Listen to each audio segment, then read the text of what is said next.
Então não é sobre Ele explicou Deus como Passei a me conhecer. Pregações bonitas. compartilhando. para pregar. te joga na parede. Estão querendo se exibir. Jesus Cristo, inocente, pagou por todos os nossos pecados.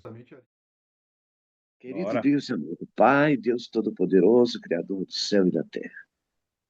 Mais uma vez, Senhor, estou aqui diante de Tua presença, Pai, dando glória a Ti, Senhor, porque eu sei que só o Senhor é Deus, Pai. A minha vida mudou, mas há muito tempo já, Senhor. E eu estou bem contigo, Senhor. Sei que, para onde iremos nós, se só o Senhor tem palavra de vida eterna? A Tua palavra diz que o homem jamais sonhou, imaginou o que o Senhor tem preparado para os seus, Pai. Então, Senhor, eu vou ficar firme na Tua presença.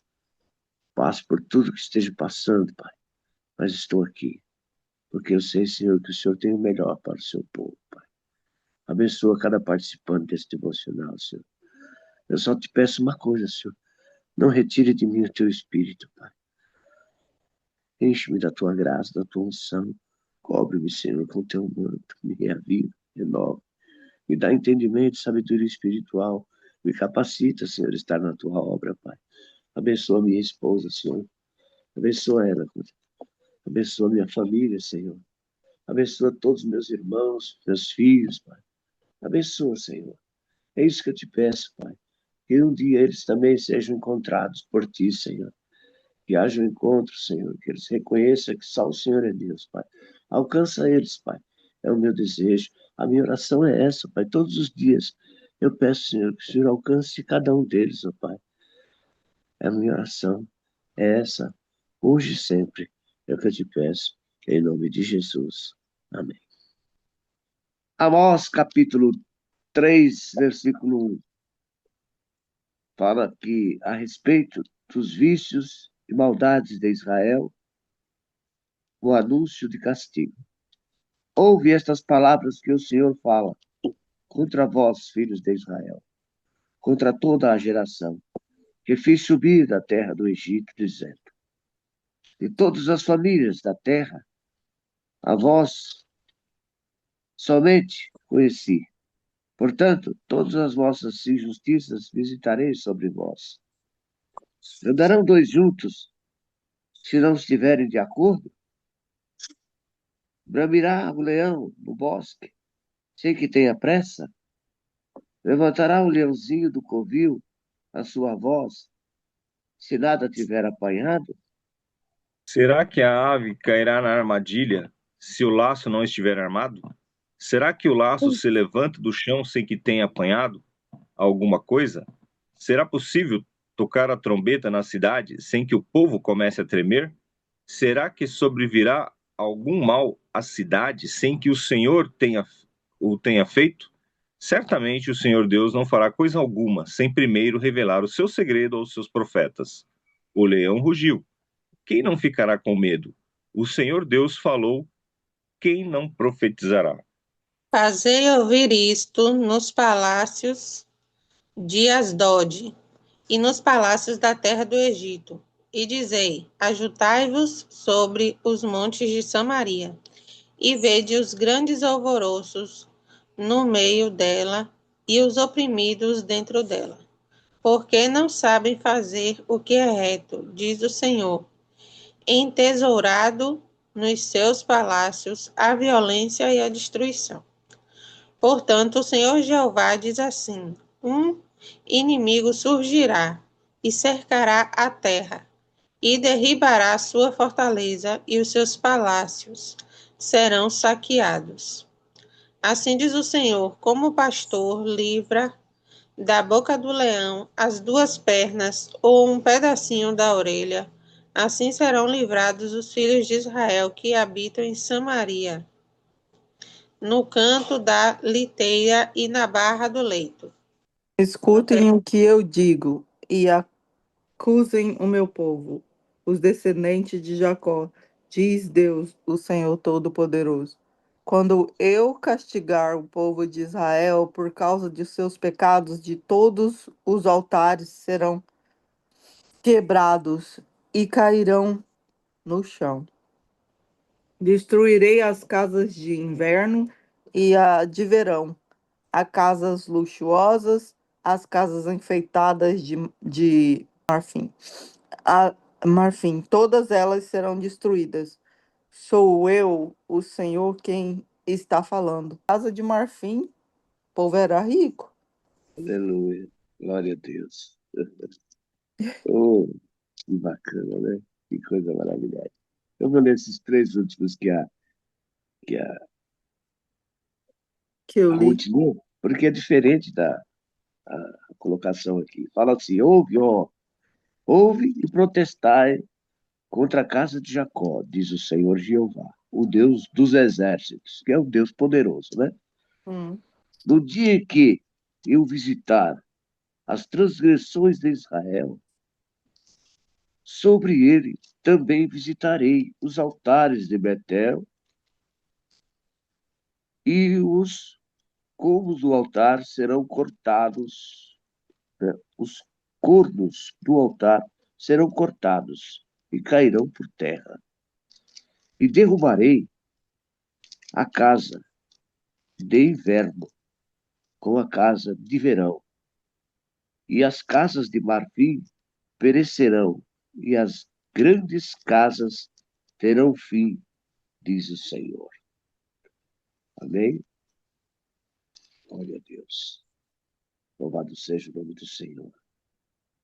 Esta palavra que o Senhor fala contra vós, filhos de Israel, contra tudo, a geração que fez subir da terra do Egito, dizendo, né, de todas as famílias da terra, a vós somente conheci, de todas as famílias da terra, a vós somente conheci. Portanto, todas as vossas injustiças visitarei sobre vós. E aí? Hã? Que palavra é essa? Como ela vem forte, pesada, desta forma, sobre o povo que ele escolheu, sobre o povo que ele amava e que acolheu, ensinou, deu mandamentos, deu direção, falou antecipadamente que iria dar para eles uma terra que emana leite e mel.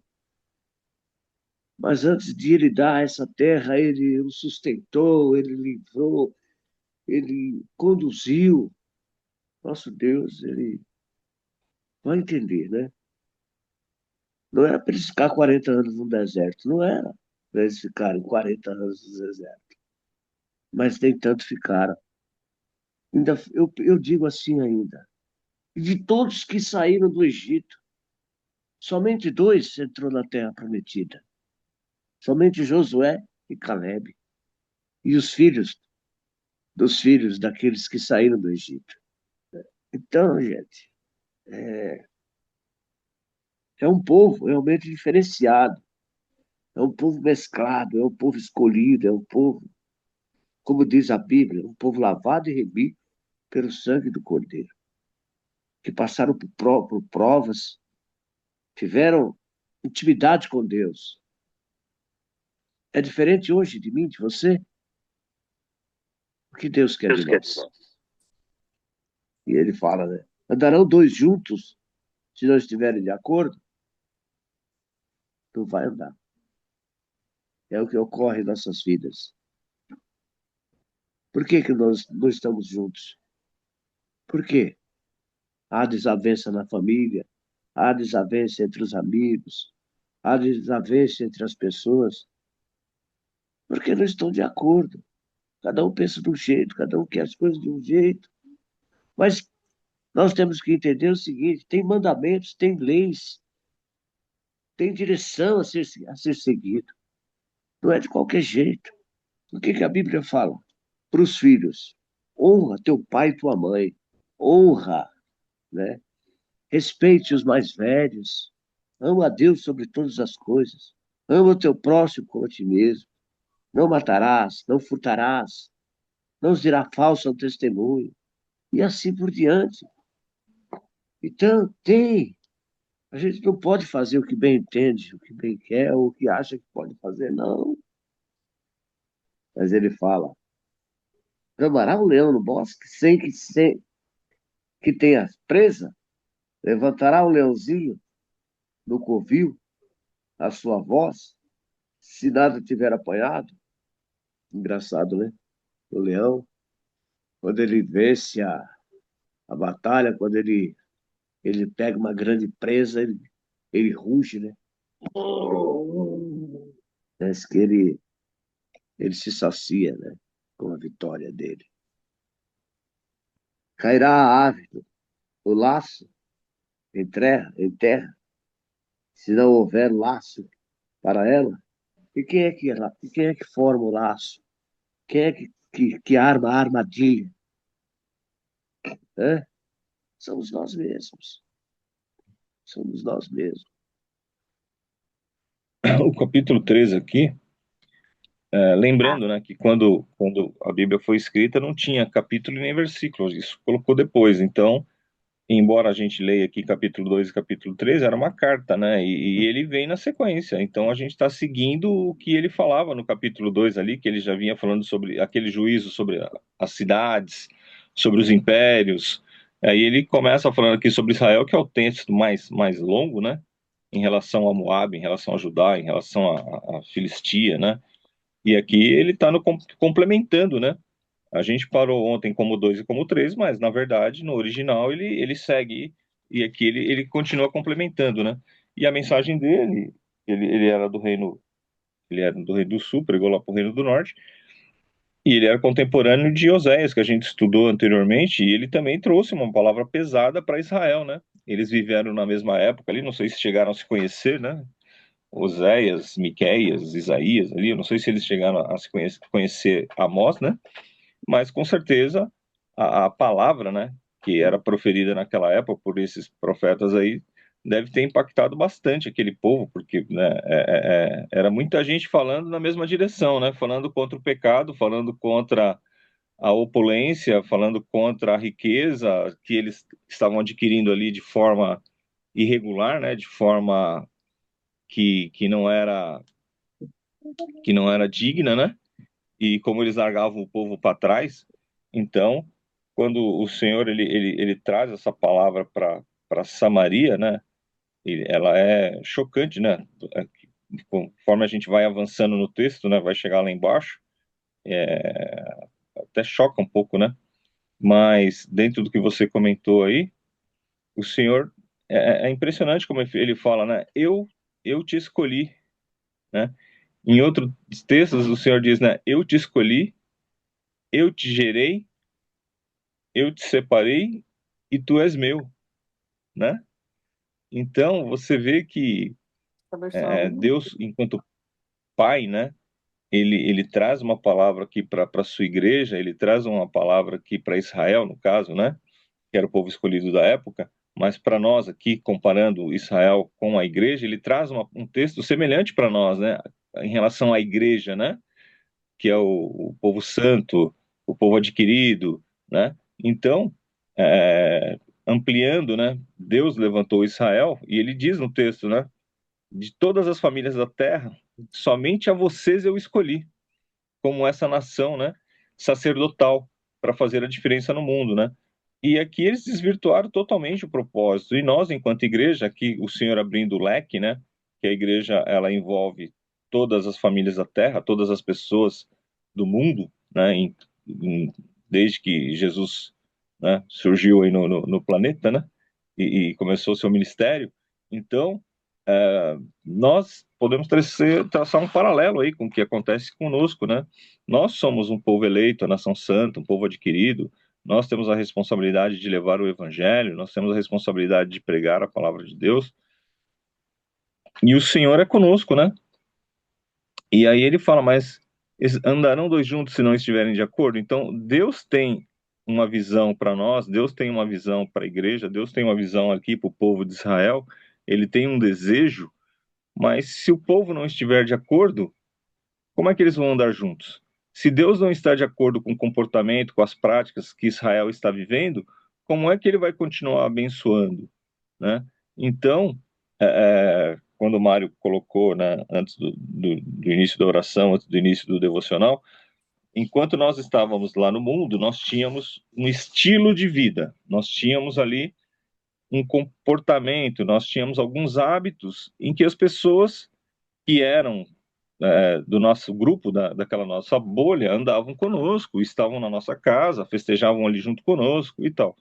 Quando nós aceitamos a Jesus como único, legítimo, suficiente, Salvador, quando a gente muda alguns hábitos, né, é natural que as pessoas elas se apartem, né? Porque nós mudamos, mas elas não mudaram. Então, o tipo de vida que nós tínhamos, o tipo de festa que nós comemorávamos, o tipo de forma que nós vivíamos, aquilo talvez não nos caiba mais. Não é que você deixou de gostar das pessoas, não é que nós deixamos de gostar das pessoas, mas algumas práticas, elas não nos cabem mais, né?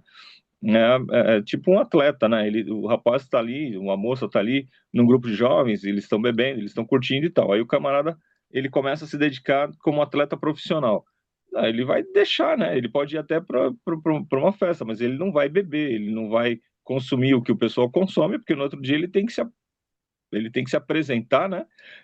E ele tem que deixar algumas coisas. Então, lá na frente, Paulo, no Novo Testamento, ele fala, né, que as pessoas que seguem a Cristo, né, as pessoas que seguem a fé, elas são como os atletas dentro dos estádios, que se abstêm de algumas coisas, para que ela possa ter um melhor desempenho, né? E elas se esforçam por uma coroa corruptível, né? E só um ganha o prêmio, né? Então, muito mais nós, então, que somos cristãos, muito mais nós que somos servos de Deus, devemos nos esforçarmos para termos essa coroa incorruptível, né?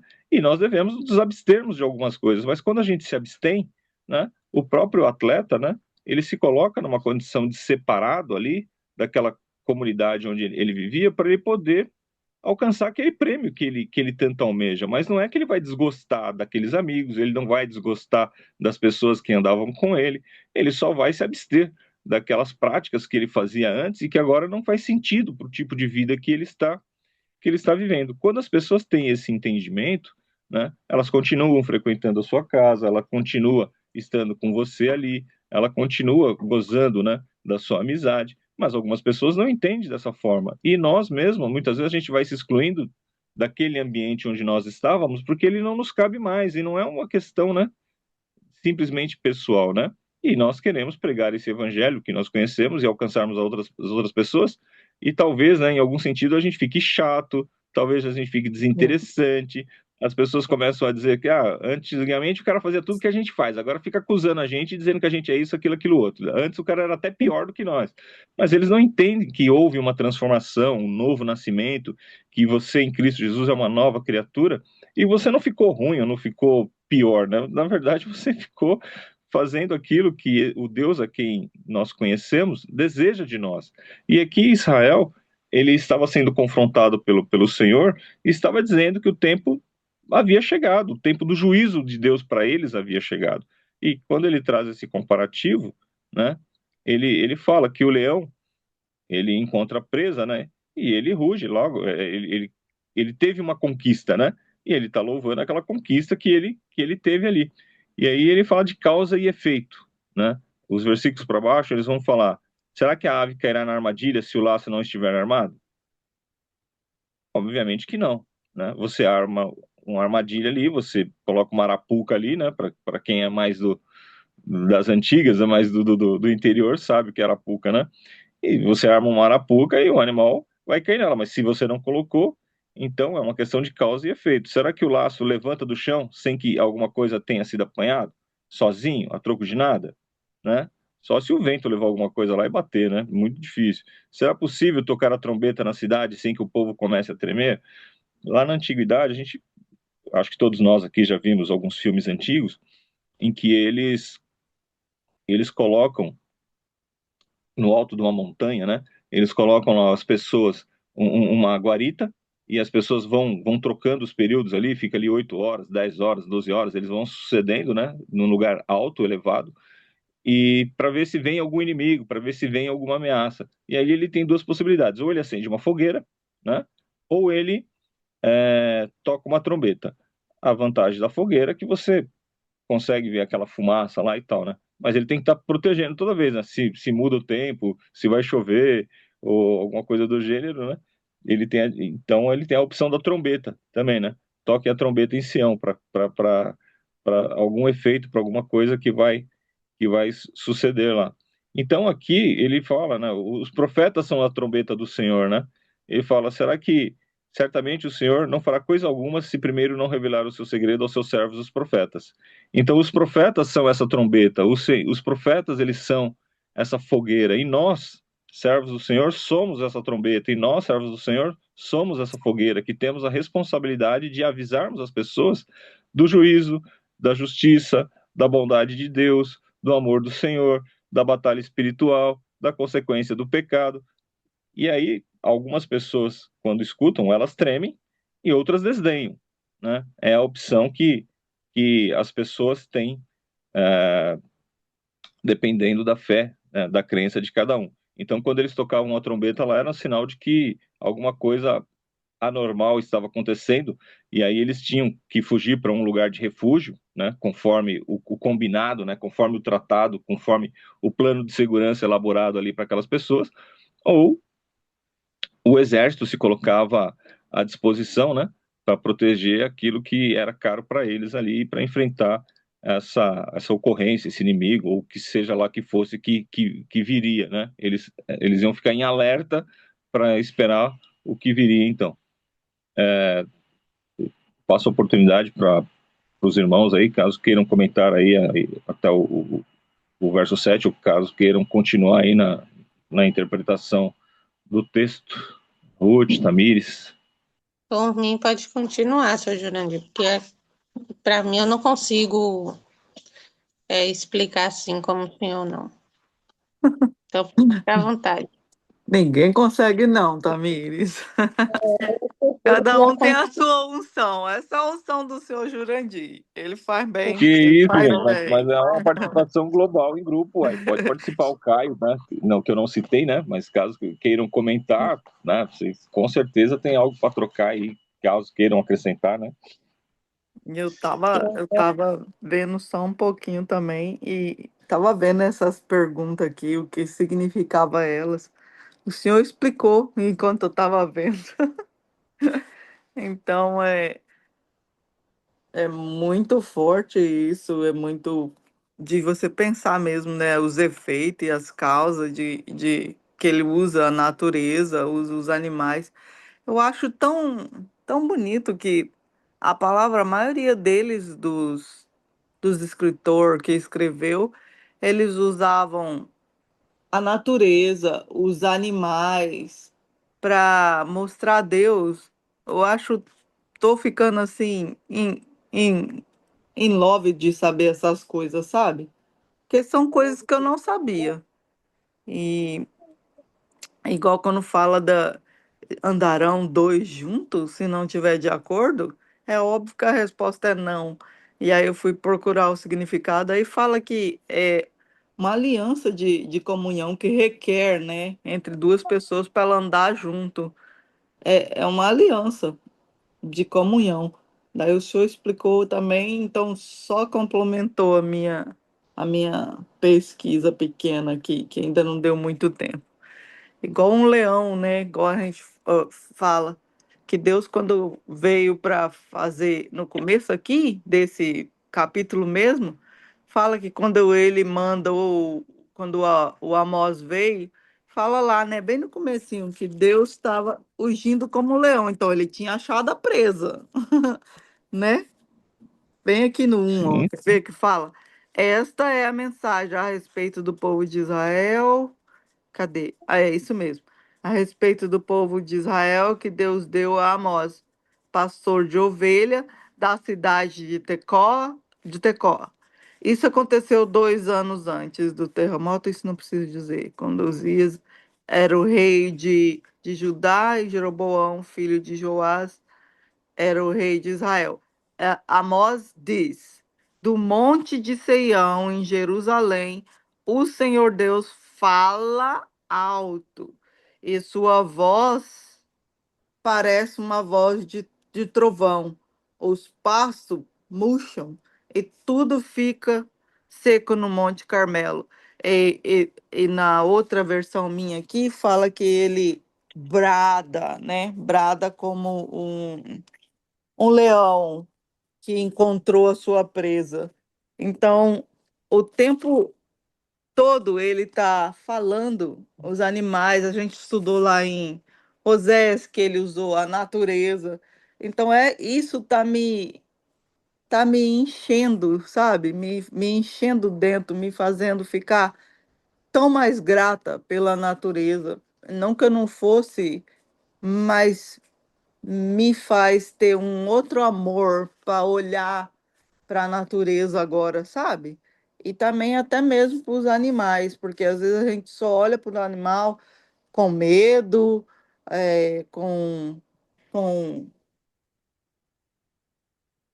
com cautela, né? E achando que, nós, isso é um bicho que tem que ficar longe de mim. Mas é esse amor que eu estou aprendendo que Deus falar, principalmente do leão, né? Que é o animal que representa Deus, assim, que é forte, que ele brada quando ele acha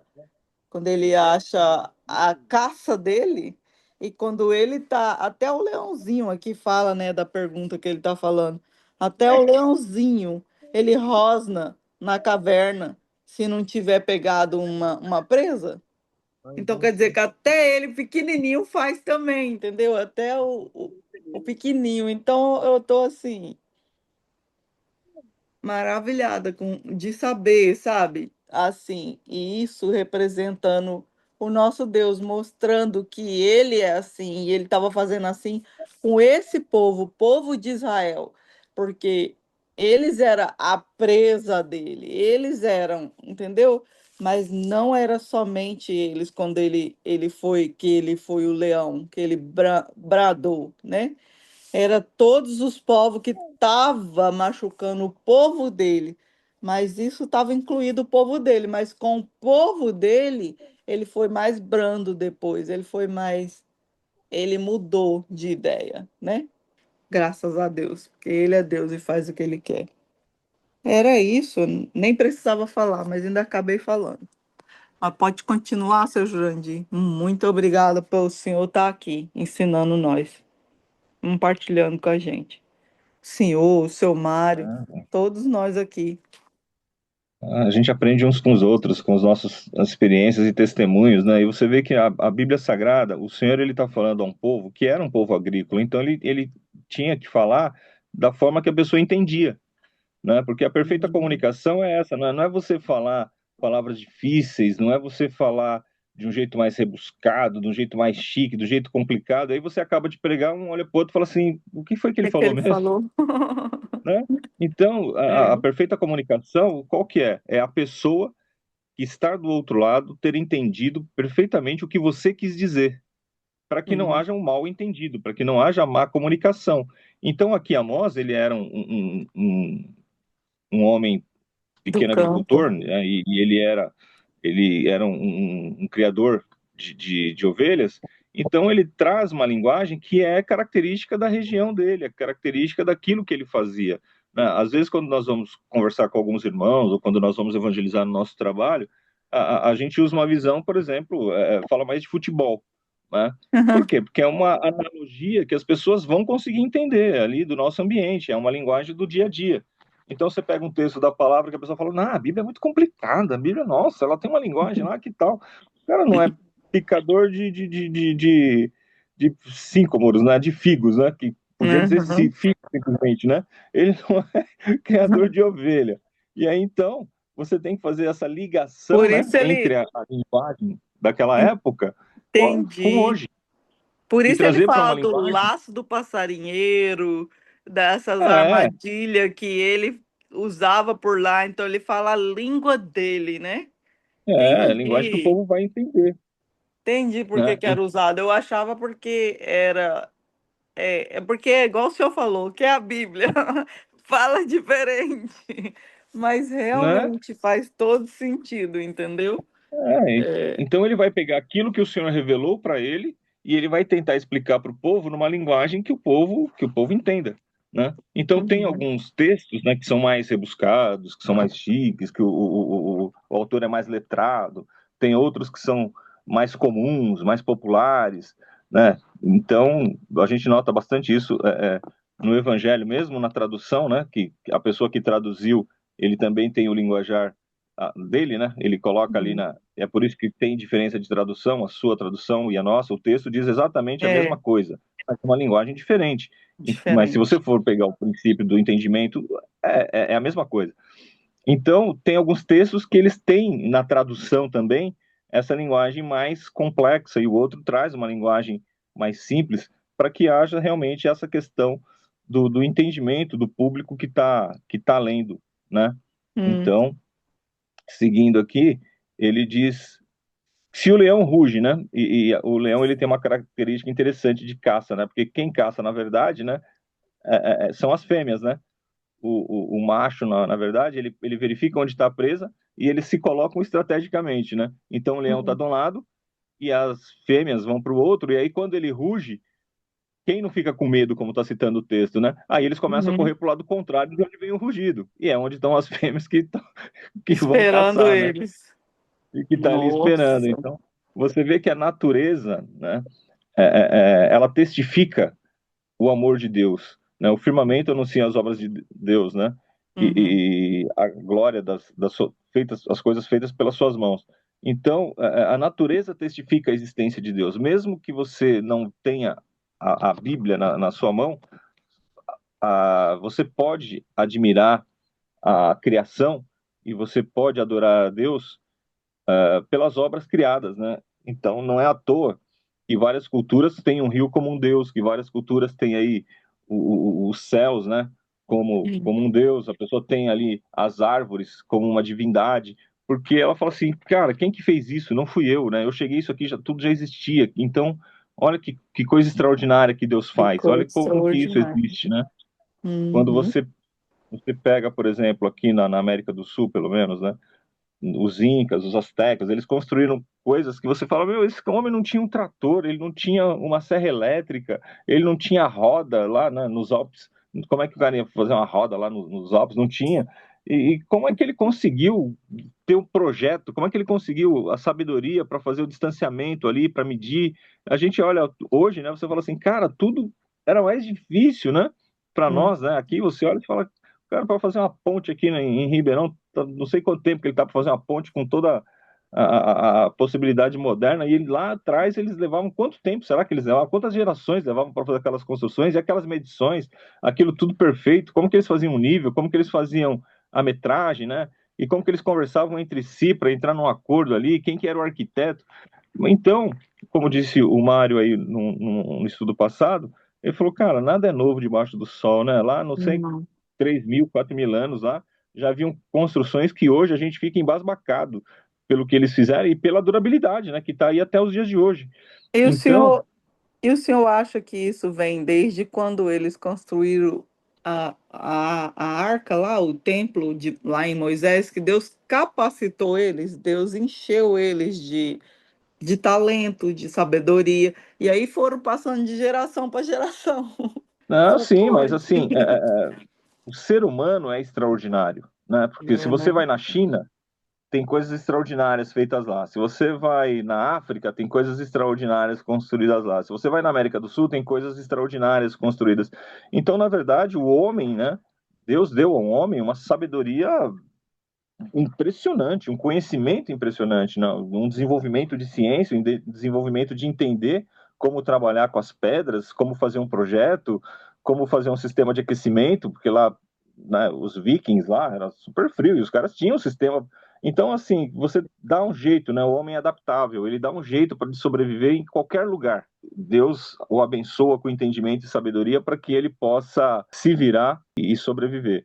Então, eu acredito que, guardadas as devidas proporções, o Caio, você, o Fábio, as pessoas, quando elas mudam de país, ele tem uma dificuldade ainda maior, porque é uma língua estrangeira, porque é uma comunidade diferente, porque não é o seu país, mas vocês dão um jeito. Vocês vão dar um jeito de fazer as coisas funcionarem e ficarem, né? E é fácil? Não, não é fácil. Mas você tem inteligência e sabedoria e Deus vai dar condição. Você precisa ter coragem e força no braço, né? E capacidade para engolir sapo, né? Porque realmente não é muito fácil.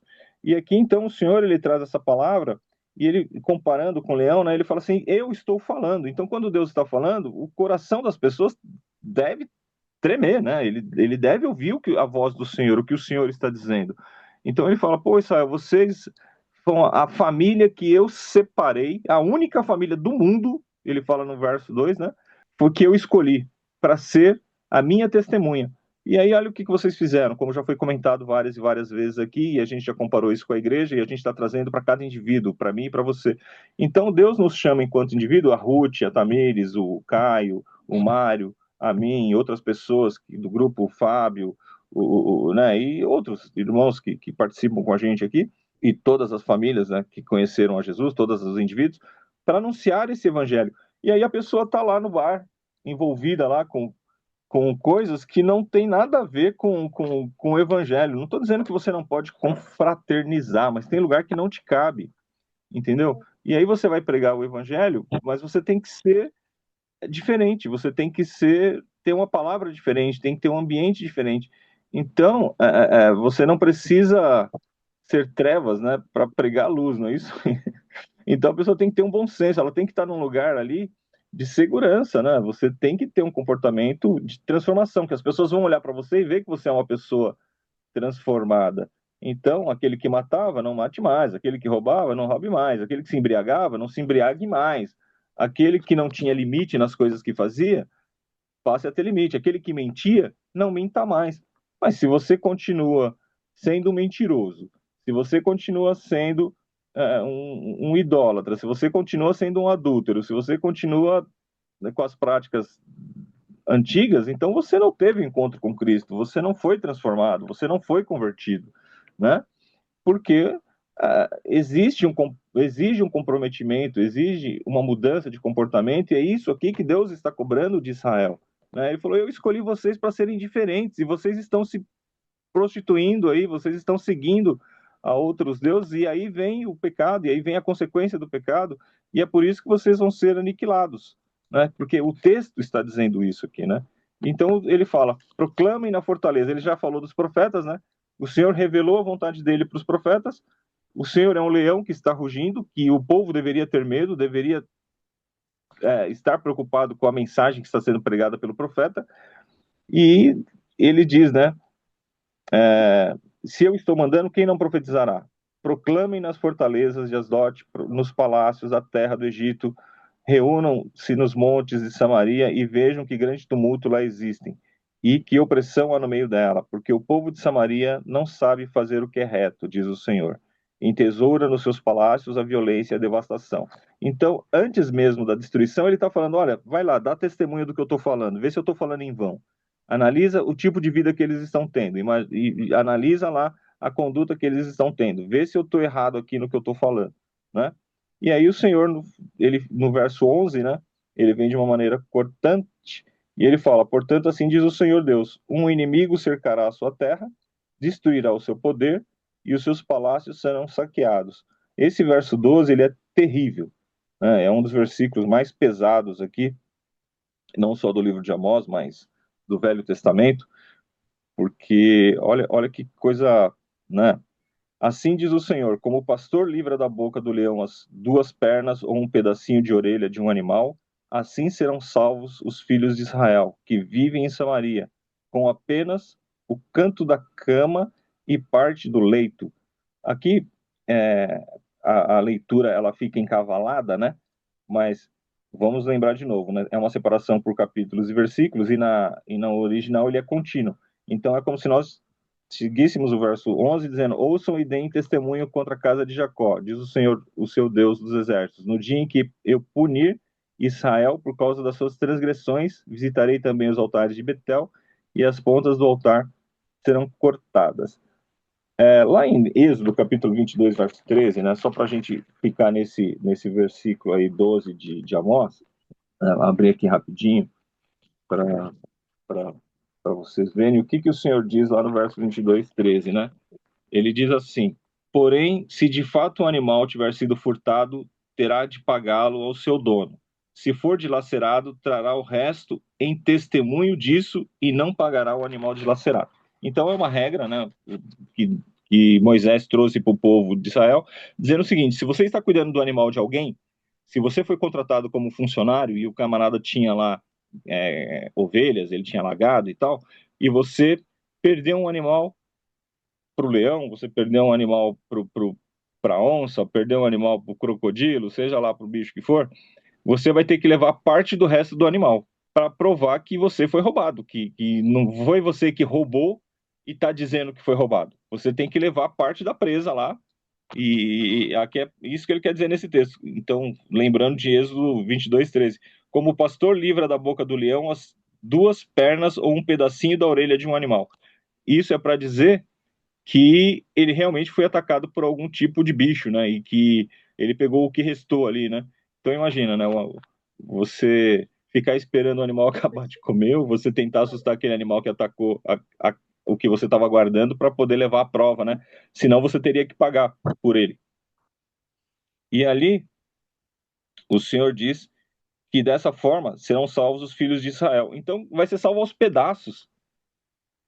Então a multidão ela vai lá como um corpo, ela vai lá inteira, ela vai lá pagando uma pena, mas o que sobra não tem utilidade, não tem vida, né? Não seria salvo para continuar existindo da forma que era, porque quando um animal ele é atacado, ele é morto, não é isso? Sobrou os pedaços lá. E o que você vai fazer com os pedaços? Não vai fazer nada, não vai servir para nada, só vai servir de testemunho de que houve um ataque. Então Israel, quando ele foi atacado, quando ele foi dominado pela Síria, que ele foi levado cativo, não sobrou o mesmo contingente de pessoas. Eles não voltaram para Samaria e para levar a vida da forma que eles tinham levado. Então, sobrou muito pouco. Então, aqui é uma palavra terrível, né, em termos de futuro aqui para o povo de Israel. E nós vemos que realmente, no decorrer da história, o povo de Israel tem sofrido bastante, né, e foram atacados de várias formas. E nós, enquanto igreja do Senhor, nós temos essa missão também de pregarmos a palavra de Deus, de sermos testemunhas por onde nós formos, e a gente não está isento de sermos julgados e não estamos isentos de pagarmos pelo nosso pecado, e a consequência do nosso pecado pode ser terrível para o futuro e para nossas famílias. Na verdade, já está até profetizado, já está até escrito o que há de acontecer com aqueles que não servirem ao Senhor. E esse caso aqui de Israel no Velho Testamento, né, aponta, né, para o que a igreja faz no Novo Testamento, e as mesmas penas, né, que eles eram sujeitos ali por conta do pecado, por consequência do pecado, pode ser para nós também. Não estou falando em termos de ser atacados por uma nação, porque eles eram um povo, né, que estava num país, então era uma nação. E nós estamos espalhados pelo mundo, né, dentro de uma igreja, né? Então, o inimigo nosso é o inimigo espiritual, é Satanás. E o que pode advir da nossa vida por consequência do pecado, né, é a destruição realmente da nossa vida, a destruição da nossa paz, é a destruição da nossa esperança de salvação, coisas desse gênero aí, né? Então, olha só como é pesado esse texto aí. Bom, então, o verso 14, ele diz: no dia em que eu punir Israel por causa das suas transgressões, visite também os altares de Betel, e as pontas do altar serão cortadas e cairão por terra. Derrubarei a casa de inverno com a casa de verão, as casas de marfim ficarão em ruínas, e as grandes casas serão destruídas, diz o Senhor. Então, isso diz respeito à região, né, de Israel, ali, a região do Reino do Norte, aonde as casas, quem tinha dinheiro tinha duas casas, né? Então ele tinha uma para passar o inverno e uma outra para passar o verão. Ele tinha a casa de férias, né? Vamos dizer assim. E elas eram muito bonitas, né? Muito cheias ali do conforto da época, né? Do que poderia ser propiciado. E o Senhor dizia que não ficaria ali pedra sobre pedra, né? Que tudo ali ia ser derrubado, que tudo ia ser destruído, que o inimigo ia vir. E aquele modo de vida que os ricos tinham ia deixar de existir, porque eles não iam mais ser ricos, e eles não iam mais oprimir o povo do jeito que eles estavam oprimidos, porque tanto o rico quanto o pobre seria levado cativo, e eles teriam que se adaptar a uma nova forma de vida como consequência do pecado, né? E por eles não terem cumprido aquela missão original que Deus instituiu a Israel, no caso, né, a sua descendência, os descendentes de Abraão. Então, e ele cita isso no verso 13, né? Deem testemunho contra a casa de Jacó, né? Por quê? Porque eles seriam levados cativos, eles seriam disseminados ali, né? Eles seriam ali, de alguma forma, destruídos, seriam ali, de alguma forma, diminuída a sua população por uma consequência do pecado, por não terem permanecido fiel à visão e à palavra do Senhor, mas o Senhor ia guardar um remanescente. Então a gente vê que na história, muitos povos que existiam, hoje eles não existem mais, né? Eles foram misturados aí às nações e não tem mais do jeito que tinha lá. Tem os Iquisos, né? Tinham lá vários outros da Babilônia e tal, e esses povos foram consumidos, impérios foram consumidos, mas graças a Deus o remanescente de Israel está lá, está colocado, ficaram espalhados pelo mundo durante muito tempo, durante séculos, mas o Senhor levantou a nação novamente e eles estão lá, estão em guerra agora nesse momento, né? Mas estão colocados lá. A gente olha e vê o remanescente lá. Então a palavra de Deus, ele cuida para que, ele vela para que ela se cumpra, e nós vamos tomando conhecimento da história, né, dos povos aí, e vamos tomando conhecimento de Israel, e vamos tomando conhecimento do plano de Deus para a igreja, né, e que esse conhecimento possa nos ajudar a ser melhores, né, e entender o nosso lugar no mundo e o nosso lugar aí também na presença de Deus, porque o Velho Testamento aponta para o Novo e é o que a gente está vivendo, o Novo. Amém? Algum comentário? Amém. Não. Eu aprendi bastante hoje, Jurandir. Essa parte aí que o senhor falou do versículo 12 realmente é doído. E também essa que eu não sabia não que existia, os ricos tinham a casa do verão e a casa do inverno. O rico sendo rico, como, né? Aqui também tem isso, seu Jurandir. Eles têm a casa deles durante a escola para as crianças e tem a casa de férias, igual eu estou agora. Tem uma cliente minha que mora aqui e a casa do verão é daqui 2 horas e meia. E ela perguntou se eu posso ir para lá fazer a casa do verão, porque ela ficou rica e aí agora é o primeiro ano que ela comprou essa mais longe. Na verdade, ela comprou mais que uma, tem uma que é mais longe ainda. Mas esse verão ela vai para essa 2 horas e meia e se eu posso ir para lá. Ai, Senhor. Eu lembrei agora o senhor falando, falei, nossa, desde o começo é igual o seu Mário falou. As coisas já era. Não muda, né, seu Jurandir? Já, É, já tem era. Já era dessa assim. forma. O que me lembra Então, é que é engraçado, né? Porque aqui no Brasil, eu para ir uhum, trabalhar todo dia, né? Eu uhum. levava 2 horas e 15, 2 horas e meia só para ir para o meu trabalho e outro tanto para voltar, né? E isso era Nossa. todo dia, né? Então você vê como que é. E não só eu, né? Quem mora na periferia de São Paulo passa por isso para ir para o local de trabalho e às vezes sai do trabalho e ainda vai para a faculdade, vai para uma escola, vai para um curso. Como que a nossa vida a gente faz no dia a dia não parece que é tão pesado, porque todo mundo vive isso, todo mundo faz, então a gente acaba tendo por comum Sendo uma coisa que comum. não era para ser comum, né? Uhum. Porque a gente passa muita hora da vida da gente em trânsito ou envolvido com a coisa de trabalho, e você perde o tempo que você dorme, aí você vai falar assim, por dia, quanto que eu vivo mesmo, de verdade, assim, para mim ou para minha família? Não que você não trabalhe para sua família, mas a gente sobrevive, né? Vamos falar, esse é o termo exato. Então, amém, queridos. O que eu tinha para acrescentar aí no dia de hoje foi isso. Agradeço a oportunidade aí no nome do Senhor Jesus. E acho que nós podemos orar aí para Pai eterno e soberano Deus, no nome do nosso Senhor e Salvador Jesus Cristo, que vive e reina para sempre, agradecemos a Ti a esta manhã e a oportunidade, não é, Pai, de já estarmos meditando na Sua palavra nas primeiras horas aí desse dia ensolarado que o Senhor está nos concedendo. Que o Senhor possa, Senhor, abençoar os nossos irmãos onde eles estão, Senhor, e no que eles estão fazendo. Que a palavra do Senhor, ó Pai, possa ficar gravada em cada coração e que eles possam continuar esses estudos, ó Pai querido e santo, por conta própria e que eles possam continuar se aprofundando através do conhecimento da tua palavra. Senhor, no nome do teu filho Jesus, que o Senhor possa visitar os irmãos que não têm estado conosco aqui, que é certeza que eles estão ocupados com seus próprios ministérios, que eles estão na correria aí, não é, Pai? E ligados no Senhor também, mas que o Senhor possa conceder a eles a oportunidade de estarem ouvindo, não é, Pai? As gravações, que eles possam estar tendo a oportunidade de serem multiplicadores da tua palavra também por onde eles forem, e que nós possamos aí nos reencontrarmos em breve.